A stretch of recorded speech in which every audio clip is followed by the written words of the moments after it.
बिस्मिल्लाहिर्रहमानिर्रहीम। अस्सलाम वालेकुम व्यूअर, मैं हूं शहबाज और आज हम बात करेंगे जी बेस्कार 2.5 mg टैबलेट के बारे में।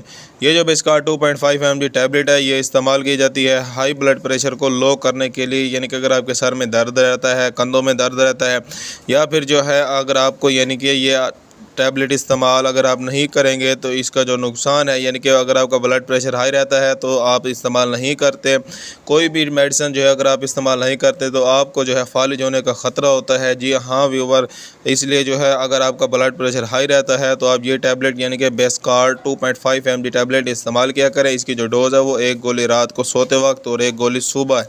जी हाँ, अगर आपको कोई भी बात समझ नहीं आई तो हमें कमेंट लाजमी करें। मिलते हैं अगली वीडियो में। अपना और अपनी सेहत का ख्याल रखें। अगर आप हमारे चैनल पर न्यू है यानी कि पहली बार आए हैं तो आपसे रिक्वेस्ट है कि हमारे चैनल को सब्सक्राइब करें और साथ में बेल आइकन को प्रेस लाजमी करें। मिलते हैं अगली वीडियो में, अब तक के लिए हमें इजाज़त दें। अल्लाह हाफिज़।